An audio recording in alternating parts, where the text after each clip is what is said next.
biragoye umuhungu ufite etage ufite imodoka uhembwa miliyoni 3 kuzamura ibyo byose ushaka utari umusaza koko ubwo ibyo bintu yaba yarabikoreye ryari si nk'ibyo byose se aracyari muto wowe izere ko muzafatanya mugakora umuntu nubona gukunda nubona afite imico myiza kuko nanone urukundo rutarimo uburere ngewe nicyo nabashishikariza ujye ureba umuntu gukunda umuntu wubaha Imana umuntu niba tubaha Imana reka nkubwire nawe ntago azakubaha pe umugabo twavugaga ku cyubahiro yego umugore ikintu cyose ushaka umugabo wawe umutwaye neza ukabimusaba ashaka kukiguha ikintu cyose ushaka ubizi neza ko afite ikintu runaka umugabo ubuze ukuntu uri bumutware ukabimusaba neza muri cya cyubahiro cye rero abagabo bakunda kumva mu matwi ngo uri mwiza ngo ibi ni bake cyane uramwubaha ibintu byose ugakamenya ko bimeze neza yes n'abagore rero urukundo nagavuga ngo gusa ngo nakuzanye muri uru rugo ngo ntagukunze kora utuntu twisha abagore amatwi yabo ahora ari tayari ahora kurugutuye kabisa kumva ya magambo meza nicyo kimubwira ko umukunda utamu ari mwiza ameze neza ukimukunda ukabimwibutsa niba agiye kujya ku kazi iti wambaye neza yes kuwe utegereza se ko umugore wawe abandi ari bo bamubwira ko yambaye neza bamenya ko yavuye muri salo yasokoje agusize mu rugo cyangwa munajyanye ku kazi ukamugezayo wowe utabimubwiye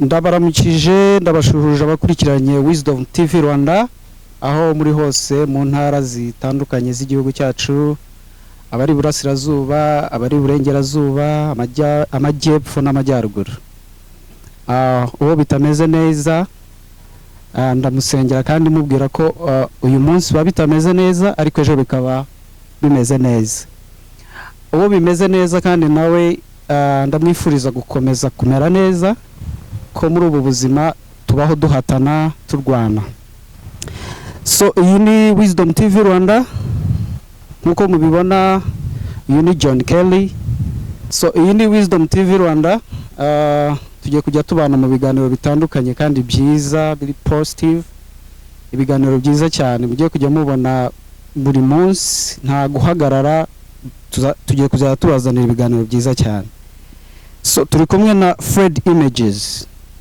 Images irahari kugira ngo niba ufite ubukwe niba ufite ibirori ibyo ari byo byose ubundi ikintu cyiza mu bukwe ni umunsi ubayeho rimwe mu buzima ni umunsi ubutazagaruka so urasabwa kugira ifoto usigarana nk'urwibutso so Fred Images ni umuntu ubikora neza cyane ni umuntu ufitemo uburambe ni umuntu wumva ni umuntu ushobora kubwira ibyo ukeneye akabigukorera nk'uko ubikeneye neza rwose so rero mugane Fred Images nta gahenda uko waza kose mwavugana kandi ibintu bikagenda neza turi kuri Great Apartment Remera ni hoteli nziza cyane bafite service nziza cyane mubagane muzanshima nyuma so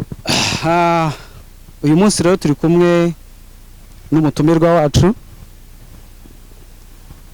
turagushohoje nanjye ndabasuje cyane icyo mbere uri mwiza rwose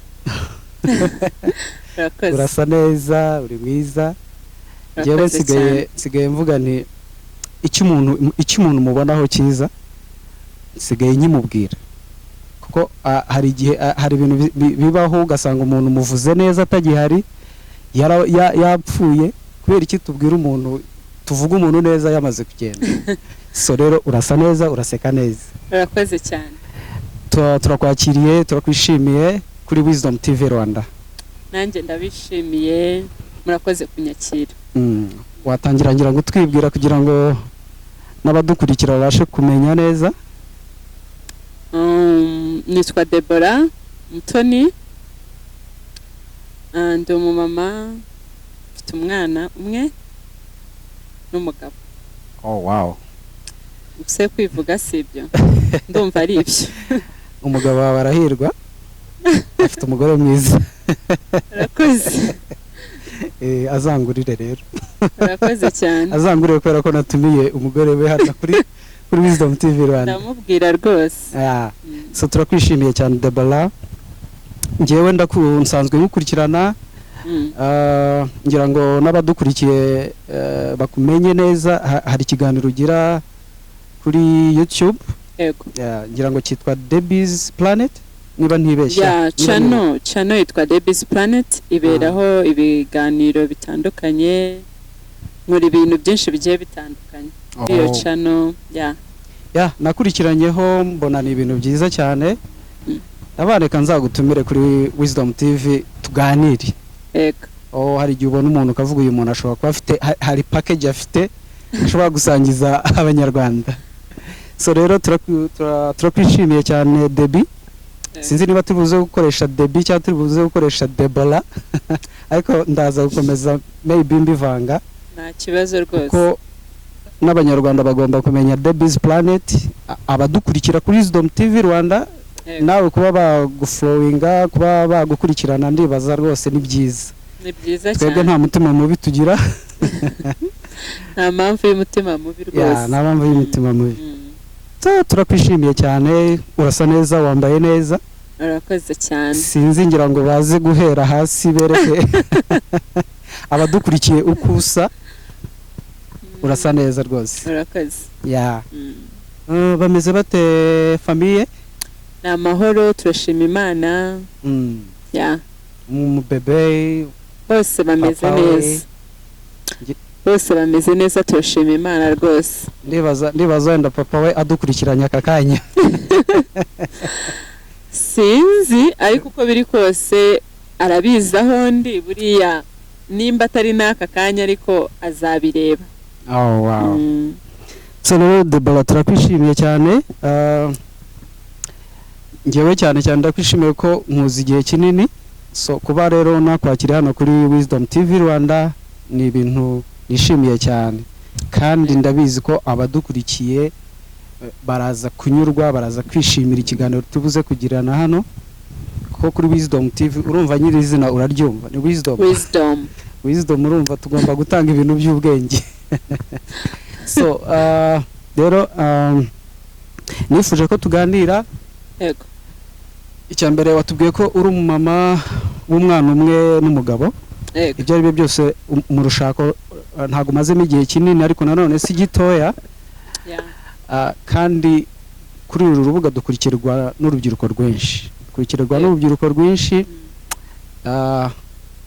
nifuje gutumira umuntu wubatse utabimazemo igihe kinini uvuye mu rubyiruko vuba uzi iby'urubyiruko cyane so niyo mpamvu rero ari iby'agaciro kuba tugufite utari umuntu umaze uvuye mu rubyiruko wavuyemo kera uri umuntu umazemo igihe kwanza uracyari n'urubyiruko actually ndacyari urubyiruko naruvuyemo kuvuga ngo wenda ntago kiri single cyangwa iki ariko urubyiruko harya si imyaka 35 cyane 45 ni 35 iyo se ndayigeza rero so urumva ko ndacyari mu rubyiruko ariko nk'umuntu uri married urumva ko wenda mfite icyo mfite nyine experience ubwo umuntu utarashaka uko biri kose hari icyo murusha so ni iby'agaciro kuba tugufite hano kuri Wisdom TV nanjye ndabyishimiye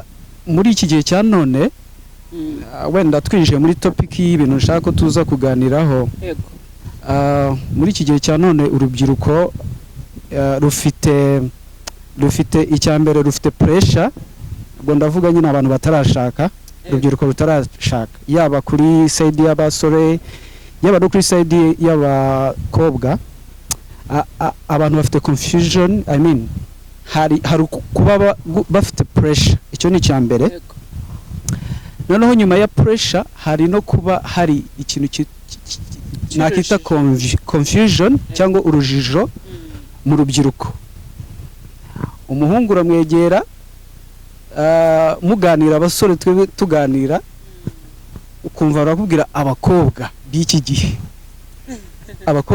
ntibashobotse you know ntibashobotse ntibakigira urukundo basigaye batendeka basigaye abenshi ari abasinzi n'ibyo bijya bivugwa noneho wajya kuri side y'abakobwa naho harimo confusion ivuga ngo abasore b'iki gihe ntago bari seriye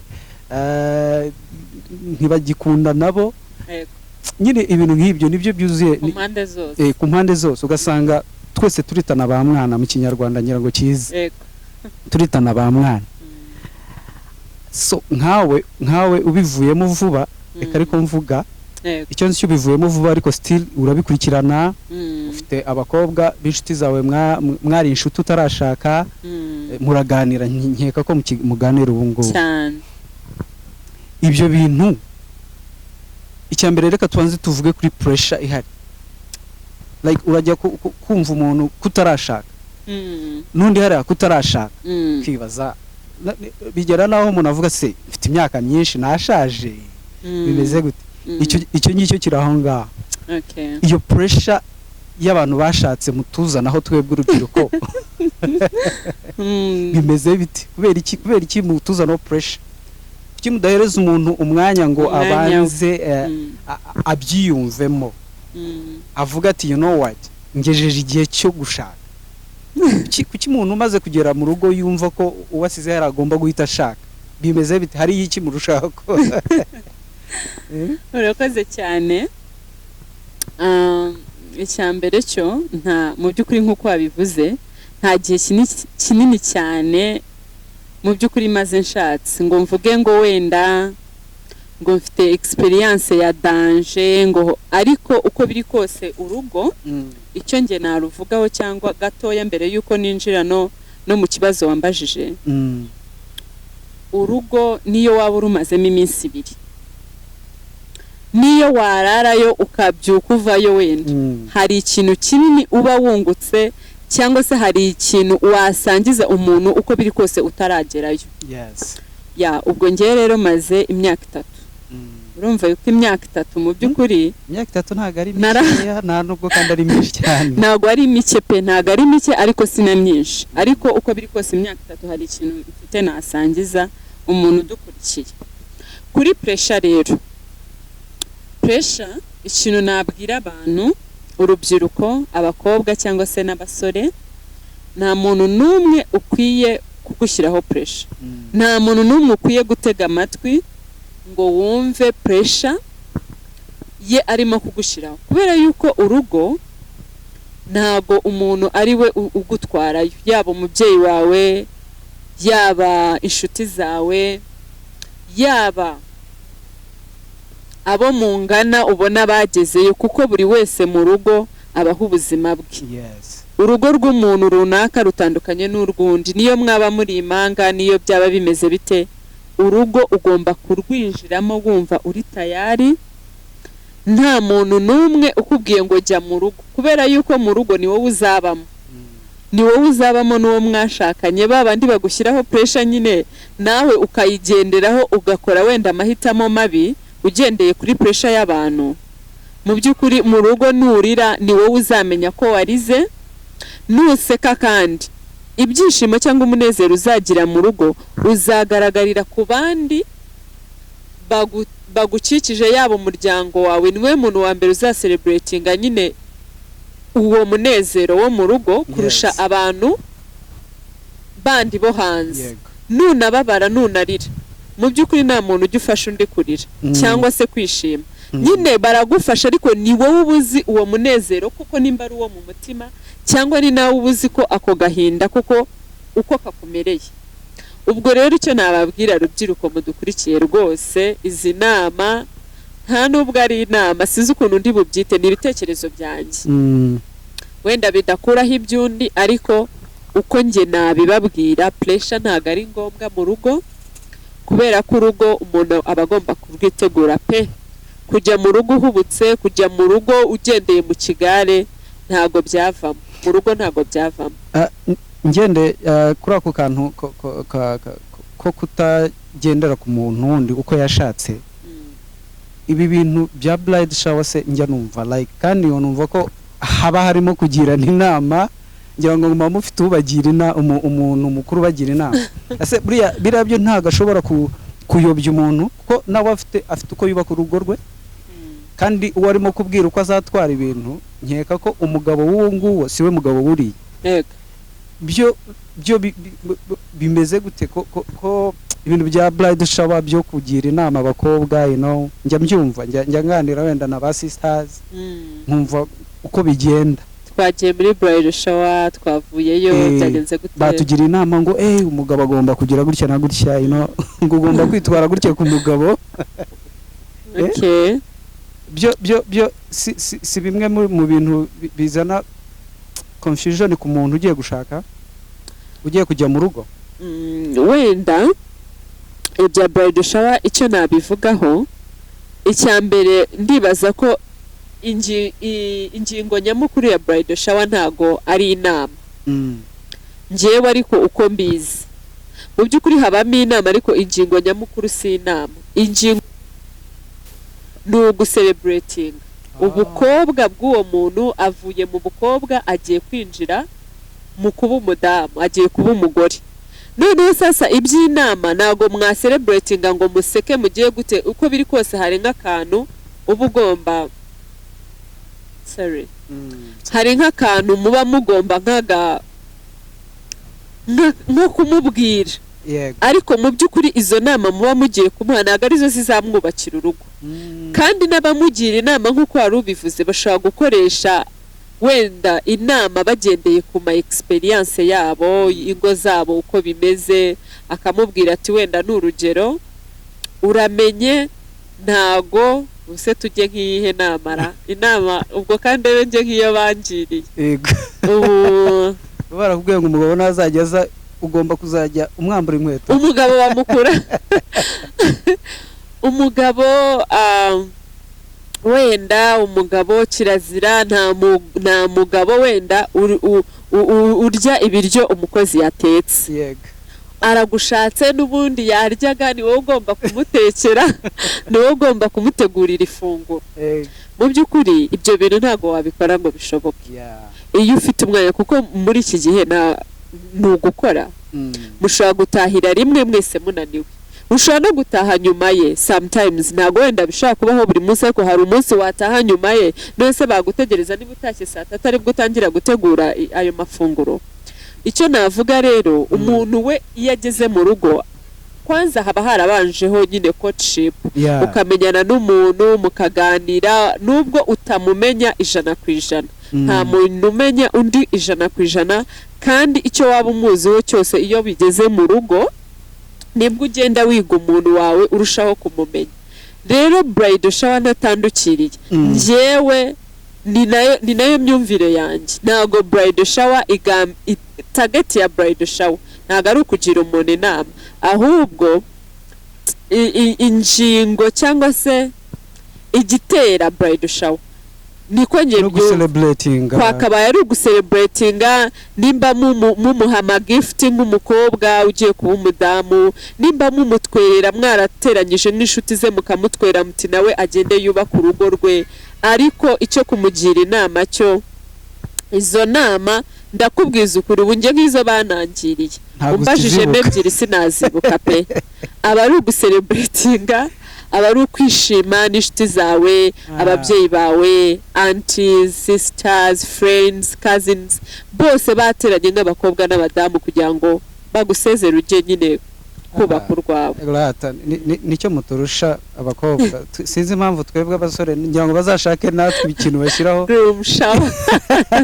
bazajye bayibategurira niba byose ari uguselebrating actually njyewe numva ko ari uguselebratinga mu by'ukuri kuko inama mama w'umuntu niwe wakugira inama cyangwa se na marene wawe nabwo ntago yakugira inama kuko ntago uwo muntu mugiye kubana bamuzi ni wowe umuzi neza ntago abamuzi neza no muri courtship rega ntago abantu bamenyana neza niko nibwira umuntu umenya kukwihishamo ukamumenya neza mwamaze kubana so icyo kintu cya pressure nari maze iminsi nkitekereza ugasanga nyine like tuve kuri ibyo bya bridal shower tugarutse kuri ya pressure navugaga. Yego. Ntago wa mugani nkuko bitubwiye ngira ngo ibintu bya pressure like abantu babigabanye. Abagezeyo batubabarire be kuzajya bazana ngo do this. So icyo cya pressure noneho kiraho ngaho. Noneho hari cya kindi cy'abakobwa n'abasore gihari muri iyi minsi cyuzuye, ni nacyo cyuzuye cyane. Ngira ngo pressure yo ntago ikiri kuri level yo hejuru, ahubwo noneho hari icyo kibazo abakobwa. Yego. Aho umwe nyine avuga ngo abasore ntago bari serious, ntago bagikunda, nta rukundo rukibaho, kandi nanone no ku bakobwa nuko. So wowe ngira ngo utarashaka ndibaza ngira ngo nabyo byari biriho. Cyangwa wenda bije nyuma y'iyo myaka 3. Ariko nkeka ko nabyo byari bihari. Byahozeho pe, byahozeho. Nawe wabiciyemo. Ibi bintu tubigenze gute? Like abakobwa kuko ibi bintu tubavugira ko basigaye nta rukundo bagira, basigaye batendeka. Wowe mu nshuti zawe niko bimeze? Nawe niko ubibona? Bimeze bite? Gusa ibyo ngibyo wenda ikintu nabivugaho, gutendeka kuva kera byahozeho, ntago bije uyu munsi rwose. Ntago ari bwo bikiza. Abakobwa kuva kera ushaka gutendeka nyine aratendeka. Ariko confusion icyo navuga n'ubundi rega, confusion iterwa na pressure. Iterwa na pressure abantu baba bagushyiraho cyangwa nawe ubwawe. Ariko reka nkubwize ukuri, wikishyiraho pressure kandi n'abayigushyiraho wibumva, kubera yuko n'ijambo ry'Imana rirabivuga, buri gihe kigira igihe cyacyo. Hari igihe cyo kuvuka, hari igihe cyo kurira, hari igihe cyo gupfa, hari igihe cyo kwishima, hari n'igihe cyo gushaka. Rero nawe impamvu utarashaka cyangwa impamvu utarabona uwawe wanyawe nuko icyo gihe kitaragera. Rero ibintu byose hari process bicamo. Ntago rwose reka nkubwire, hari wenda ushaka gusanga nko abantu ingo zihari uyu munsi zihagaze, ushaka gusanga umuntu, ariko ntago mvuga kuri njyewe, ushaka gusanga umuntu aba yarakundanye n'abantu barenze na 3. Ni ukuvuga ngo rero impamvu wa wundi mwakundanye mbere bitakunze nuko nyine mutahuje. Hari undi rero uzaza igihe kikagera ukabona murahuje, kandi umuntu wawe yaje urabyibwira pe. Kandi ikindi gitera niba ari confusion, ikintu gituma abakobwa, wenda reka mbanze ku bakobwa kuko nibyo nzi cyane cyangwa ari nabo tuganira cyane. Abakobwa barashaka full package mu muntu umwe. Ntabwo ibyo bintu byashoboka. Icyo kibazo aho hantu hatindi. Umukobwa arashaka umusore w'ibogari, ufite amafaranga, wize, usobanutse, ibintu byose nyine. Nimba ashaka uw'igikara, nimba yujuje ibyo byose tuvuze, ariko wenda ari imibiri yombi, uwo arahita akatira. Hari nabo njya numva like ngo ni inzobe, nk'ikibazo ngo ni inzobe. Cyangwa se nimba ashaka uw'inzobe akaba afite umutima mwiza, ari umuntu uciye bugufi, ari umuntu wumva, ari umusore w'umukozi ufite future, ureba ukavuga ati uyu muntu afite vision, afite vision kabisa, afite vision. Sorry ngo vision. It's okay. Izi kamera zizadukora. Afite vision, afite ubwenge, ni umukozi. Ariko ati njyewe nasabye Imana inzobe, none yaje ari igikara. Ibyo rero nabyo biri mu bituma rwose abakobwa badashaka. Umuntu akaba yifuza umuntu ufite amatuza, ufite amafaranga, ufite ibintu byose. Ngira ngo ngo yamwiremera. Nawe ujye ubanza wirebe, urebe nimba koko wa mukobwa we, nimba ibyo bintu byose byujuje, nta nenge nimwe ufite. Ese nimba nta nenge ufite, wenda physically, mu bitekerezo byawe cyangwa mu bintu ukora, reka nkubwire, umuhungu ufite etage, ufite imodoka, uhembwa 3,000,000 kuzamura, ibyo byose ushaka, utari umusaza koko, ubwo ibyo bintu yaba yarabikoreye ryari? Si nk'ibyo byose se aracyari muto. Wowe izere ko muzafatanya mugakora. Umuntu nubona gukunda, nubona afite imico myiza, kuko nanone urukundo rutarimo uburere, njyewe nicyo nabashishikariza. Ujye ureba umuntu ugukunda, umuntu wubaha Imana, umuntu niba atubaha Imana, reka nkubwire nawe ntago azakubaha pe.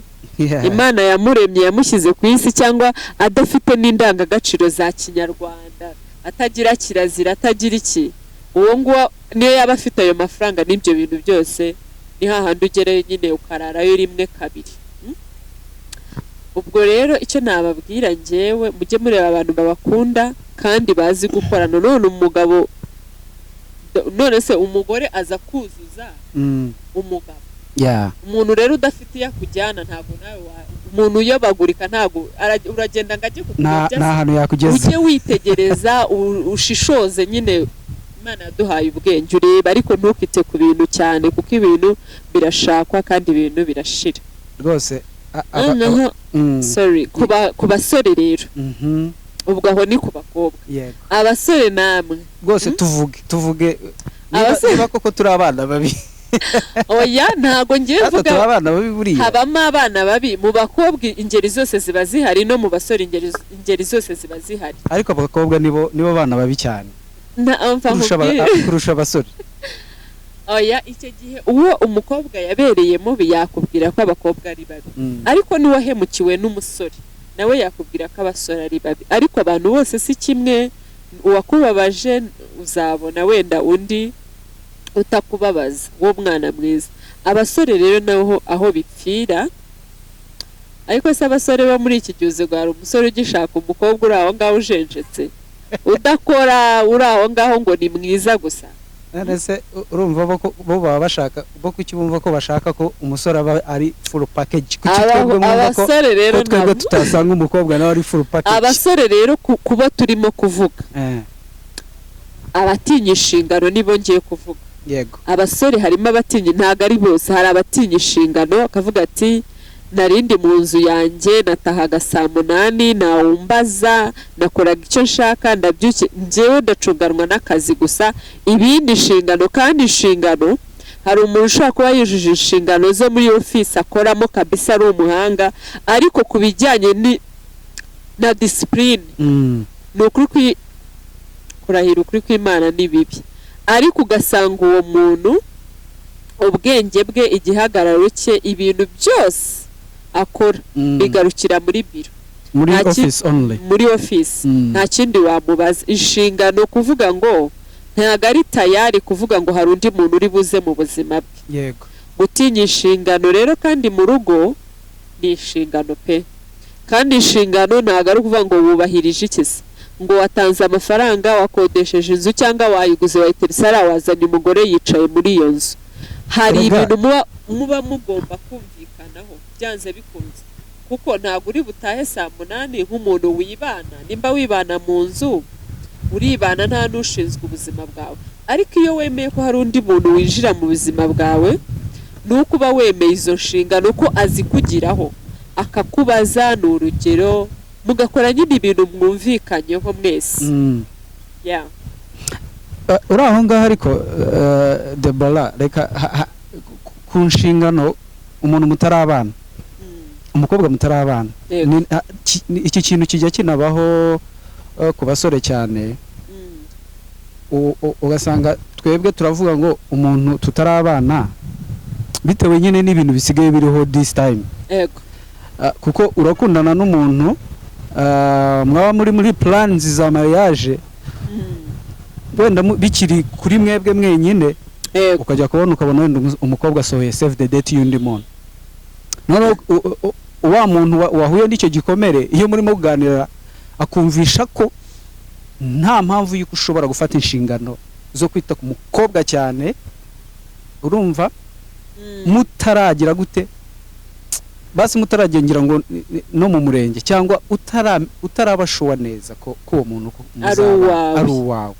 Ikindi abakobwa, abasore, ikibazo bahura nacyo muri biyo gufata inshingano, usigaye usanga umukobwa ashaka ngo umusore amukorere ibintu byose. Wishyurira inzu, byane muri salo, mbega ibintu byose, buri kimwe. ibyo rero nabyo bikaziramo aho ngaho ugasanga si umukobwa umeze gutyo. Kwanza kuki abakobwa bifuza ko abasore babakorera ibintu byose? Ukiri umukobwa we ibyo bintu wabibonaga gute? Cyangwa barabigukoreraga? Oya. Ubundi rero mu by'ukuri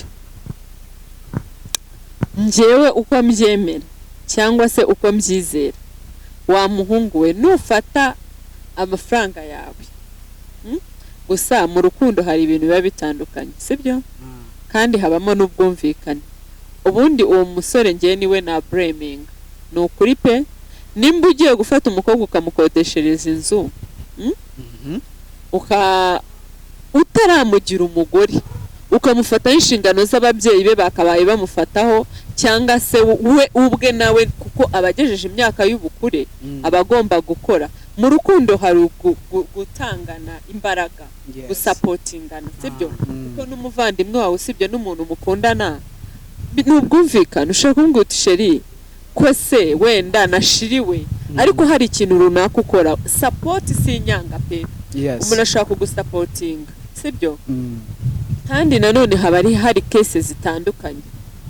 Umuntu ashaka kugiraho inshingano mukazabana, ariko uwo muntu bukwiye kumufataho izo nshingano, wamugenzuye imico n'imyifatire, ubizi neza ko atazagukoshona. Sohora save the date, umuntu uramumenye. Ntabwo umuntu umumenye 100%, kuko umuntu iyo hari ikintu agushakaho afite ukuntu yihisha n'ukuntu yiyorobeka. Ariko uzajya ujya gufata icyemezo cyo gutanga amafaranga yawe uba wakoreye wavunitse, yego, menshi uyatange ku mukobwa, nawe ndizera ko uzajya ujya kuyatanga hari ikintu wizeye kabisa. Wizeye koko ko uwo muntu ari ukuri, atazaguhemukira cyangwa se bitazagenda gute. Ariko gupfa gutanga amafaranga hanze aha hari abakobwa kabisa, hari abana beza, umuntu utakemera guhemuka. Ariko hari n'umuntu utazabyitaho dia. Hari umuntu utazabyitaho akayarya rwose kandi yarenze akanagenda. Nkeka ko hari n'umuntu uba waramaze kuba addicted kuri ibyo bintu, ngira ngo niba ariko nabyita amafaranga y'abasore, kuba ari mu rukundo nyine agomba kuba umeze nk'uri mu kazi we. Yego, agurisha nk'urukundo rwe, niko navuga. Twebwe gukunda nyine ari inshingano ugomba kumufataho. Of course, akaba yumva ko niba ari muri relationship ibintu byose bagomba kubimukorera. Icyo ni nk'icyaha rwose. Kuri njyewe ni ikizira, kuko ntago ari byo. Umusore afata inshingano ku mukobwa yamaze kuba umugore we, nibwo aba avuye mu maboko y'umuryango agiye mu yindi, agiye mu bundi buzima. Yego, nibwo ababyeyi baba bamaze kugutanga, uwo nyine ababaye umugabo wawe, abagomba nawe umugabo. Mbese reka nkubwire, iyi topic yaba ndende pe, ariko icyo nakubwira, musore fata inshingano ku mukobwa wizeye neza ko atazakurira amafaranga akagenda. Kandi nimba unamukunda by'ukuri, aho kugira ngo umuhe n'ayo mafaranga yagiye muri salo, umujyanye hehe, umwishyuriye inzu, ahubwo wamwigisha uko bakorera ayo mafaranga. Nimba koko hari icyo umurusha, ese wamushingiye niyo yaba business y'ibihumbi 200, ukareba koko kanabishoboye, ko ari n'umukozi. Kuko kumuha amafaranga hari ibintu njya numva ngo kugira ngo wigishe umuntu nimba ngo uko arya ifi wamwigisha uko bayiroba. Rero nimba koko nta kintu ariho, kuko ibyo bihe bijya bibaho umuntu akaba nta kintu afite, ese nibura aho kugira ngo ujye uhora umuha ayo mafaranga ya buri munsi, wamwigishije uko bakorera amafaranga. Nimba hari n'icyo umurusha kuko umwizeye, umukunda, ukamubwira uti rero mfite hano 200 cyangwa 1 miliyoni, cyangwa bitewe na business, ukamubwira uti kangushingire business, niyo utayitiye ukayita iyawe kugira ngo agukoreremo, kuko muba mukundana, umwizeye, aho kugira ngo ushiremo umukozi wayishyizemo uwo girlfriend wawe cyangwa fiancé akayimanaging, ukareba nimba no mu mutwe we hakora basi. Deborah, business ya 200 kuri iki umukobwa w'iki gihe. None se reka nkubwire ko ya 200 ikintu ko barebaranaho umwe areba mugenzi we uko abayeho, wenda ashobora kuba boyfriend we ari umuntu ufite amafaranga menshi akaba yamushingiye business igaragara neza, we kumva ko yatangira ku ka business gatoya bikaba ari ikibazo. Ahubwo biki gihe n'icyo kibazo kirimo, usanga benshi nta kazi bafite kandi like ari ukwanga gukora bwa buzi butoya, kandi akaba yatangirira hahandi hatoya akazamuka. So urumva rero ni ikibazo, ni ikibazo dufite, nicyo ni ikibazo dufite abasore.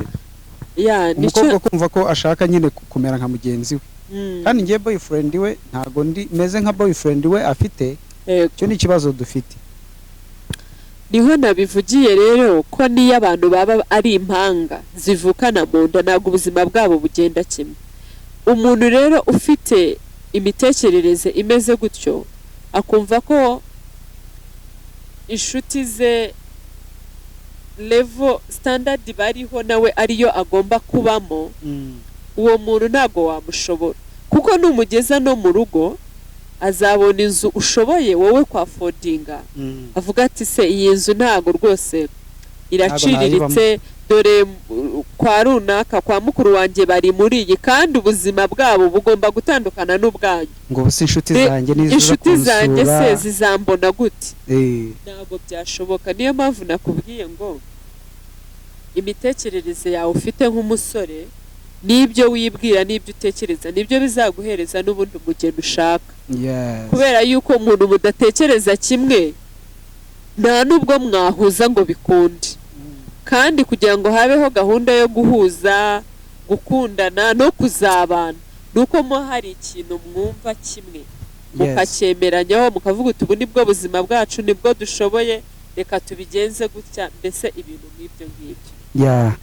Ngira ngo abadukurikiye, abakobwa badukurikiye bataza kumfata nabi, bakumva ko abasore nyine tutagomba kugira icyo tubahereza, kugira ibyo twitaho.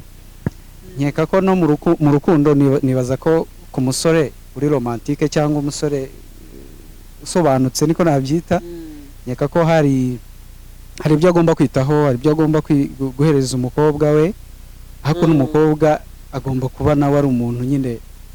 Natwe rega dukenera abakobwa wa wundi ureba ufite ibitekerezo, ushobora no kugufasha, ushobora kukubwira uti baby ufite aya mafaranga kuri account, dushobora kuyashyira muri ibi bintu bikagenda bigacamo, ariko atari wa wundi nyine wa wundi uhora uteze amaboko kumuhereza. Nimba hari ikintu nabwira n'abakobwa, mu by'ukuri umusore ashaka kuba gukunda nibyo, akaba yakubona akavuga ati ko se ko usa nabi sheri, usa nabi baby, ca hano muri salo, ariko abyibwirije murahuye agukubisa iyo 50 cyangwa agukubise n'10, reka tureke kuvuga amafaranga menshi ataza kuba wenda amafaranga se ajya muri salo, ajyamo bitewe na salo wakoreyemo, ajyamo bitewe na salo wakoreyemo. Hari umusore ushobora kuvuga, hari umusore mu badukurikira ashobora kuvuga ngo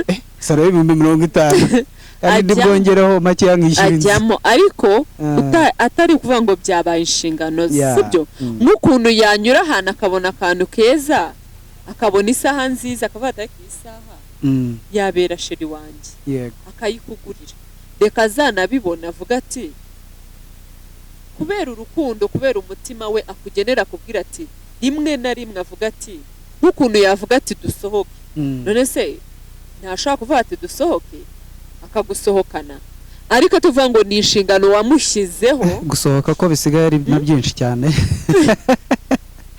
urumva? Atuvuga ngo ni inshingano, kandi wa mukobwa we, nimba uri umukobwa uvuga uti njyewe ndi umukobwa ndifuza kuzagira igihe nkaba umugore nkashaka, yego, ikintu kijyanye rwose no kubaho udakora ukihorere, ukikure mu mutwe, kuko gukora ugomba gufata izo nshingano zo gukora.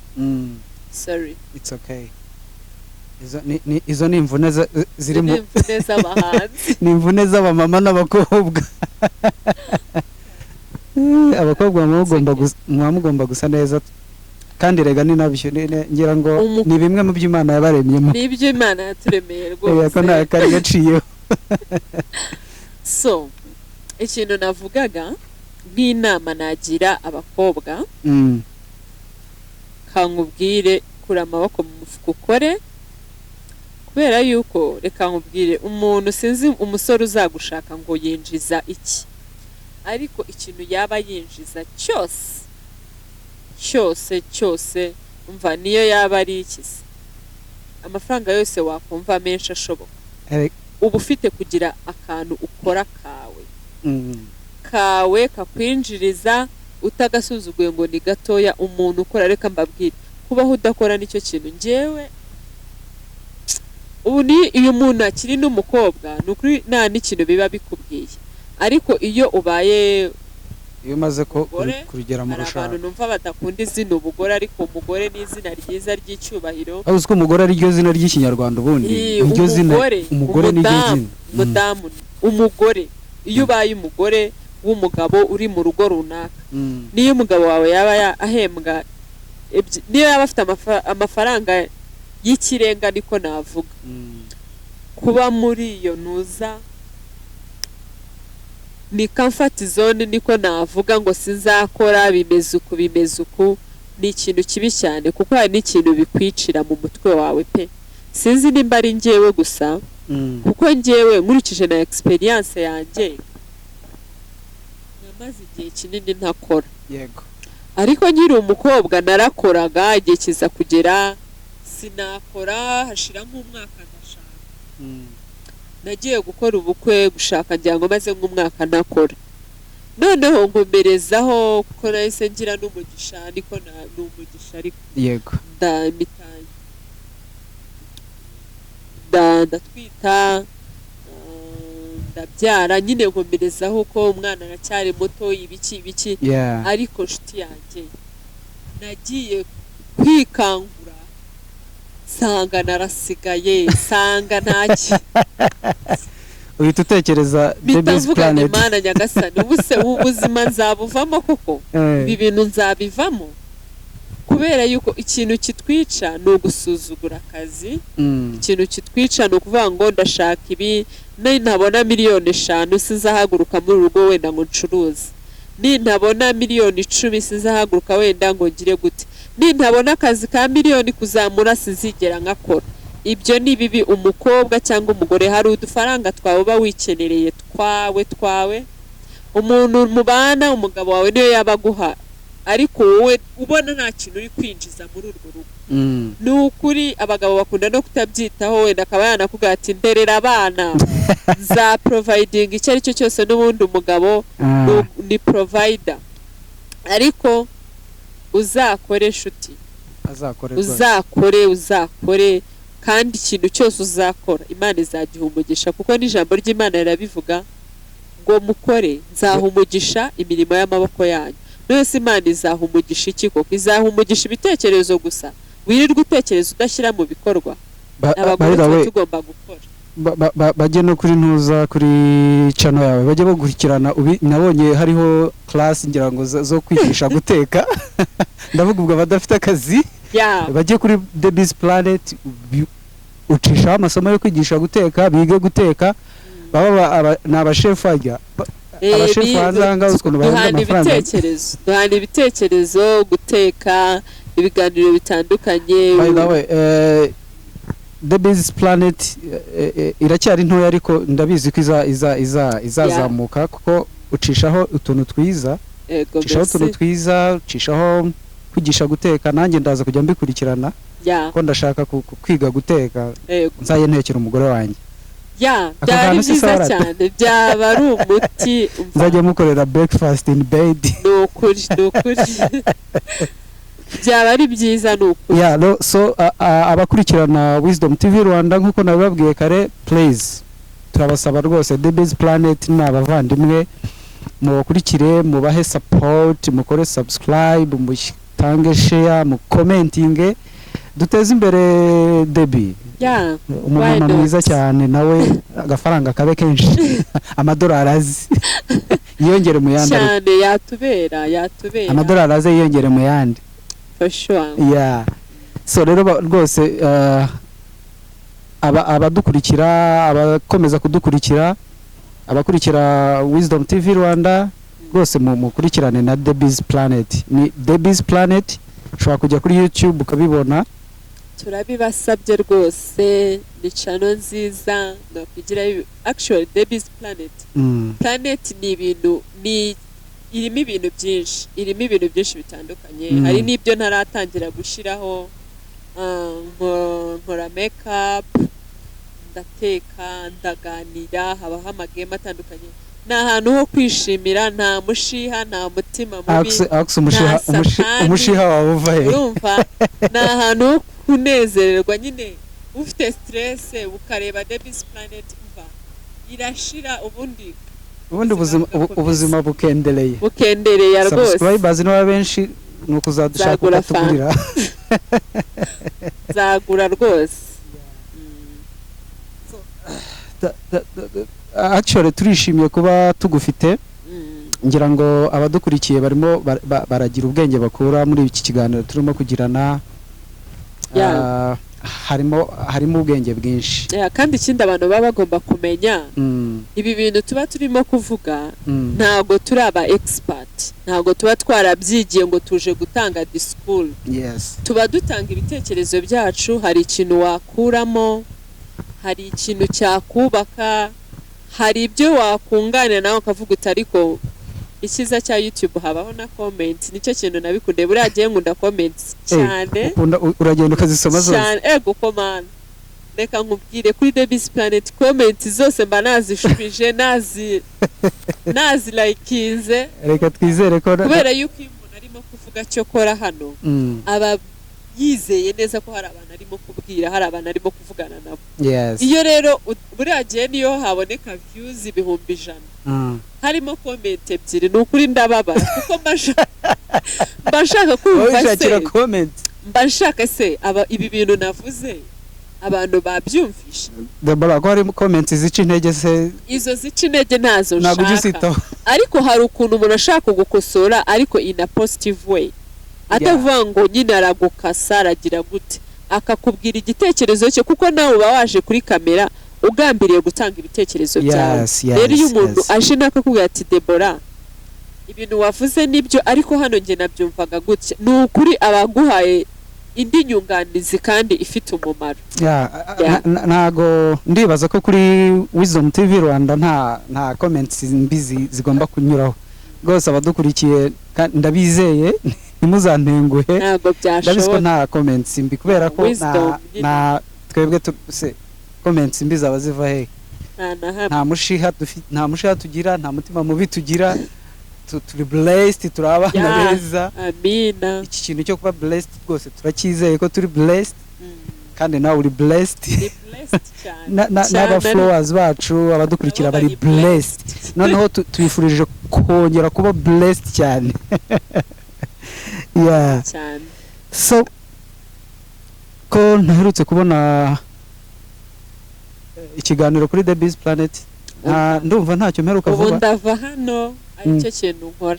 Urahita ujya kuri Debbie's video imazeho iminsi 4. Hashize iminsi, nubwo nukuvuga ngo hashize iminsi 4 nyine nta upload, ariko ndava hano aricyo nkora kandi ibintu byiza cyane. Urazana icyo kwigisha guteka, nze gukurikira cyangwa n'ibindi.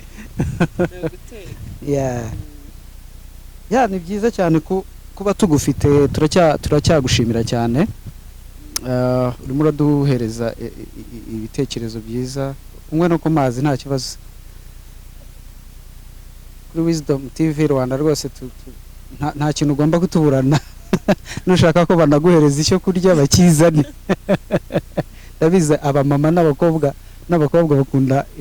bakunda kurya, kurya se. Njyaho niyo mpamvu uzana biriya biganiro byo kwigisha guteka. Kurya rero kurya ubundi iyo umuntu ameze neza yariye nta kibazo aba afite pe.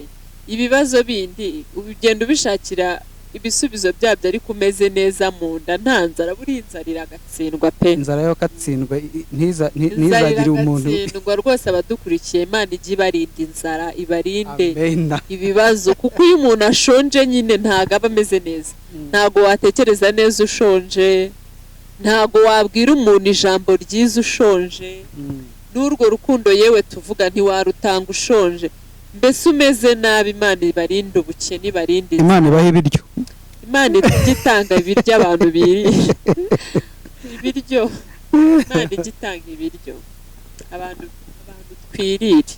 ya Deborah turagushimiye cyane, ni ukuri uduhesheje umugisha kuri Wisdom TV Rwanda.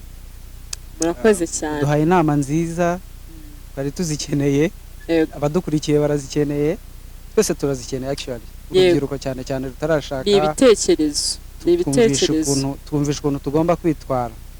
ya ubu nanjye nuziyeho, ngomba kumenya umuntu ngomba kumenya umuntu ngomba kubana nawe cyane, ko ari wa muntu nyine ugomba kuba afite umuntu ufite urukundo. Cyo ni icyambere. Ubundi hari icyo Imana itegeka abasore, hari n'ikitegeka abemera Bibiliya, abemera Imana. Ijambo ry'Imana riravuga ngo umugabo akunda umugore we nk'uko Kristo yakunze itorero. So ubwo twebwe dusabwa gukunda gusa, musabwa gukunda, kandi gukunda iryo jambo ririmo ibintu byinshi bitandukanye. Urukundo twaruvugaho guhera mu urukundo ihangana, urukundo ruca bugufi, urukundo mbese byinshi navuga. Noneho umugore, Imana cyangwa Bibiliya ivuga ko umugore agomba kuganduka. Umutima rero nubwo umutwe ari wo navuga nakwita byose, ariko umutima umva nakanyama gato ariko gakontorora hafi umubiri wose. Kwanza ariko gakontorora umubiri wose. Umutima uhagaze ntabwo umutwe ushobora kukurya, ariko umutima ugakomeza ugatera.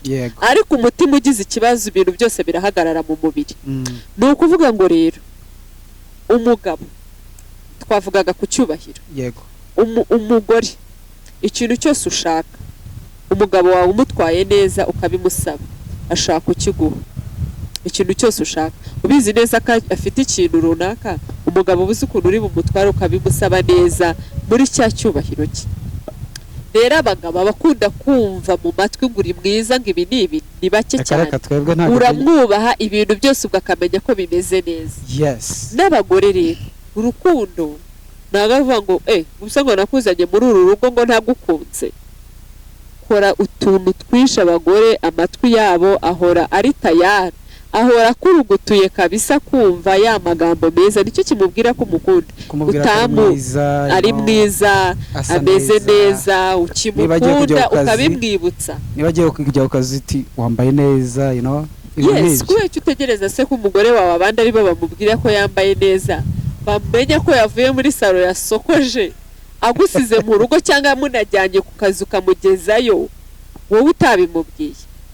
Ubwo nihatangira kugira abandi babimubwira, urumva bizaba ari wowe wisenyeye urugo. Icyo twavugaga rero ni ibyo ngibyo. Umugore arakundwa, agakundwakaza, agakundwakazwa, umugabo nawe akubahwa, ubundi ibintu bikagenda neza. Ubundi abakobwa bakabaye rwose byoroshye gusaba inoze. Twebwe wa mugani nk'uko bivuze, iyo umuntu ngewe simbizi, ariko n'abandi bose turahuje icyo kintu. Niyo mwa muri fiançailles, niyo mwa muri relationship isanzwe mutarana abana, iyo ubonye umukobwa wubaha, w'umutima mwiza, utagusuzugura, nyine wa wundi ukubaha, no kuba wagira ikintu umuha biroroha. Bagiye babimenya. Niba bashaka amafaranga bajye bitwara neza. Ko twebwe dukunda wa mugani, natwe dukunda umuntu utwubaha, ariko kandi nanone bagomba natwe no kudukunda, nabyo birimo. Ubundi umugore iyo yakubashye, umugore utagukunda ntiyanakubaha. So nuvuga ko kubaha niho hakubiyemo byose, niho hari mu rukundo. Tutagenda kure y'ijambo ry'Imana icyo ribivugaho. Hari akandi kantu nk'uko twakavuzeho mbere dutangira ku by'abasore kwa gutinya inshingano. Ikindi kintu gikomeye wari ugikomojeho, abasore nabo ntabwo bashaka wife material kuri iki gihe. Arashaka umugore azajya atambukana abantu bose akavuga ati mva warihaye musore. Ntabwo ashaka umuntu bumvikanye bahuje ibitekerezo, ufite ubwenge, niba ariko navuga ufite mu mutwe hafite ibitekerezo bizima. Arashaka shape body hagaze hariya, ibindi byose nta kintu bimubwiye. Icyo kintu nacyo abasore bajye bakirebaho, kuko abakobwa bose ntabwo ariko bakubaka, kandi n'abagabo abasore bose nabo siko bakubaka. Ibintu byose iyo byerekeza ku rugo, ndibaza ko nk'uko wari ubivuze nimba tugiye no gusoza, ibintu byose iyo byerekeza ku rugo hasaba gushishoza no gusenga. Gusenga, noneho nawe ugakoresha ubwenge Imana yaguhaye, ukareba uwo muntu mukamenyana, ukagenda ureba kuko nimba uwo muntu ashobotse, niba uzamushobora mukumvikana, mukiyubakira urugo rwanyu. Turagushimiye cyane Deborah ku nama uhaye abakobwa benda kwinjira mu bintu by'urushako, kandi no ku basore naho wavuzeho, kuko rega mutuzi natwe, nubwo tuvuga ngo natwe turabazi ariko namwe mutuzi. So rero turagushimiye cyane. Abakurikiye Wisdom TV Rwanda ngira ngo wenda baraza kutugaragariza uko banyuzwe n'ikiganiro twagiranye muri comments. Nibutse abadukurikiranye, ushobora kuba udukurikiranye utarakora subscribe kuri TV Rwanda, kudutera inkunga, kudukunda, kudushyigikira no gukora subscribe. Iyo ukoze subscribe, ugakomentinga, ugasharinga, icyo gihe rwose ubuduteye inkunga, ubuduhesheje umugisha mu buryo bumwe cyangwa ubundi. So rero abadukurikiye batarakora subscribe, please mukore subscribe. No kujya hasi y'iki kiganiro ukareba ahantu hari akazogera ugaklikaho gusa, just guklikaho, nta kintu bisaba kindi, ntibigusaba amafaranga arenze. Niba wishimira ibyo ubona, niba wishimira ibyo tuganira, niba hari aho bikunyura, please kora subscribe kugira ngo n'ibindi biganiro bigiye kuzajya biza uzajya uba uwa mbere kubibona, kuko dufite ibintu byinshi biri imbere bigomba kuzajya binyura hano kuri iyi channel yacu ya Wisdom TV Rwanda. Ibintu byiza cyane ndabibasezeranyije ko hagiye kujya hacaho ibintu byiza cyane kandi bihoraho. Ntabwo ari ibintu bizajya biza ngo bitinde, ibintu bigiye kuzajya biza ari byinshi. Abatumirwa basobanutse, beza, bari blessed. Twebwe hano tuzadutumira abantu bari blessed. Amen. Kuko twese turi blessed, kandi turifuriza n'abantu bose badukurikiranye kuba blessed. Kuba blessed ni byiza, kumva wishimye mu buzima tubaho, like kubaho wumva wishimye ni byiza cyane. Suko ibibi bidahari, ariko hari ikintu nyankunda kubwira abantu ku ubundi ibihe biratandukanye. Uyu munsi umuntu aba atameze neza, ariko ejo ugasanga igihe cyahindutse. Na Bibiliya bivuga ngo habaho igihe cyo kurira no kwishima, akaba igihe cyo guseka no kubabara. So ibihe bigenda bitandukana. Ahubwo icyiza nabonye ni ukuba uri mu gihe ukumva ko icyo gihe niba ari kibi ukumva ko ugomba kukivamo, hari igihe kizaza kikaba ari cyiza. Kandi tugomba kuva mu bwiza tujya mu bundi, sibyo Deborah? Niko bimeze. Tugomba kuva mu bwiza tujya mu bundi, kuko Imana ibintu yarabiduhaye, dushyize inzira imbere yacu. Iyo duhisemo neza, nyine ubwo ibintu biba byiza. Kandi niyo duhisemo nabi, ibintu bigenda nabi. So rero turagushimiye cyane. Sinzi niba hari message ya nyuma watugezaho cyangwa wageza ku badukurikiye. Niba ari ntayo kandi twasoza, ariko twebwe turagushimiye cyane. Kugira ngo ibyinshi twabivuze, ariko nk'icyo navuga ni ukubashimira nanjye kuba mwantekerejeho mukavuga muti uyu muntu mu by'ukuri hari ikintu yadusangiza, hari ikintu yatubwira. Nabyishimiye cyane. Yes. Ubwo nanjye ni ukubashimira gusa Wisdom TV Rwanda. Yes, Wisdom TV Rwanda. Yego. Yeah. Kuba mwantumiye ni umugisha. Kuko abantu babakurikira ni abantu batari bake, kandi niyo baba ari bake, niyo baba ari abantu 10 ubwira ibitekerezo byawe, uba wumva wungutse kandi nawe urunguka, kandi nabo ubwira bakunguka. Iyo usharinga nyine ideas, hari umuntu nyine ashaka kuba ari n'umuhanga wenda kuturusha, ariko mu by'ukuri adafite ibintu abitse muri we, nta hantu ashaka kubivugira ngo avuge ibitekerezo by'abantu banamenye ko n'ibyo bitekerezo bizima bifite. Ni umugisha rero nahawe ukomeye kuba mwantumiye. Imana yo mu ijuru ibahe umugisha. Nakoze. Bye bye. Ubwo ngenda basezeye. Wakoze cyane Deborah. Namwe mwakoze cyane.